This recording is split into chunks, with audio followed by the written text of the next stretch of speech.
Alors c'est un petit peu le paradoxe de la situation. Nous sommes aujourd'hui dans un contexte où on peut se demander si la titrisation ne va pas venir au secours de l'économie.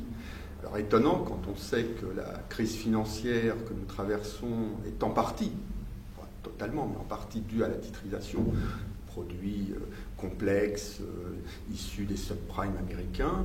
Et aujourd'hui, se poser cette question, alors qu'il y a quelques années, c'était à la limite une insulte. En fait, pourquoi ? On est dans une situation où les banques doivent satisfaire des exigences en capital, des exigences en liquidité qui sont extrêmement importantes. Elles doivent faire évoluer, du fait de ces exigences, leur modèle d'activité, leur business model, comme on dit, et donc alléger leur bilan.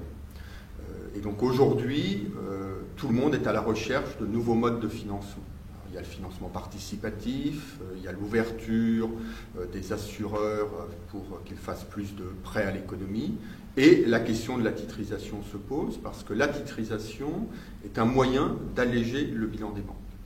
Alors ça ne veut pas dire faire n'importe quoi. Il ne s'agit absolument pas de reproduire les éléments à l'origine de la crise. Il est donc important que tous les acteurs dans la chaîne de la titrisation, les banquiers, ceux qui vont souscrire ces produits, maîtrisent parfaitement leurs risques. Et donc c'est tous ces éléments-là qui seront à l'ordre du jour du Club Bank du 16 décembre. Et les superviseurs que je représenterai encouragent ce mouvement parce que c'est effectivement aujourd'hui une partie des solutions auxquelles les banques sont confrontées.